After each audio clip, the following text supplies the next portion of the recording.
more from the moment the Golden State Warriors completed their 5-game annihilation of the Cleveland Cavaliers in the NBA Finals. The league has had no shortage of eye-popping drama and intrigue. The NBA hasn't provided a week without some drama.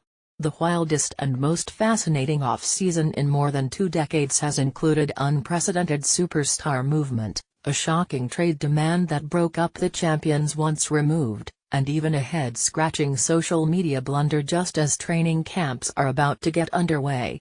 After so much staggering controversy and upheaval, with organizations deciding whether to challenge or cower to the Warriors, 5 teams enter their respective media days having to confront some awkward situations.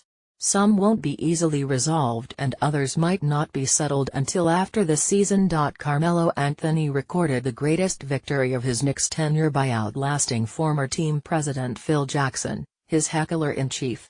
But he is now caught up in what amounts to a hostage situation because he clearly wants out.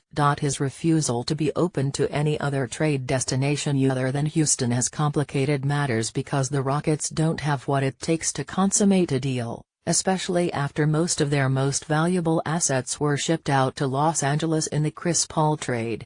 The other dilemma for the Knicks, and new general manager Scott Perry, is how to determine Anthony's value when whoever acquires him is guaranteed to receive the worst years of a career that remains all-star caliber but has begun to decline. A buyout isn't feasible with 2 years remaining on Anthony's contract, but expecting a massive haul in return is equally nonsensical. Unless there are some mystical powers attached to the hoodie Melo persona that became a thing this offseason through a series of pickup games that went viral, Anthony won't be able to reverse what has made him more expendable than at any point of his time in New York. At 33, Anthony desperately wants a return to the Western Conference, where the competition is steeper but also where the first half of his career was filled with annual postseason appearances and a trip to the conference finals. Since his trade from the Nuggets, Anthony has become one of the league's most polarizing figures. He has had to rely on the Olympics to achieve a reprieve from losing. Those gold medals have also provided an argument for his most ardent defenders, who point out how Anthony can adjust his game when surrounded by better personnel, especially at point guard, Chris Paul. The Knicks squandered his prime with questionable supporting casts and Anthony developed some bad habits while trying to compensate. This situation should have been handled by now, through whatever creative means possible.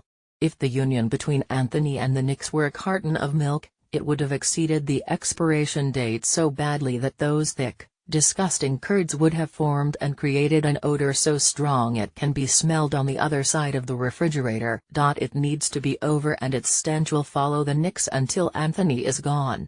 The Knicks need to cut their losses, accept their mistake in extending him with a no-trade clause in 2014, and finally commit to developing Kristaps Porzingis as the franchise foundation. Cleveland Cavaliers. Is this the end? The Cleveland Cavaliers won't be short on intrigue with Kyrie Irving's surprising departure and the uncertainty surrounding Isaiah Thomas' arrival with a bad hip. That's enough for most teams to navigate as training camp begins. But the question that will hover over the franchise from now until next July is where LeBron James plans to continue his career.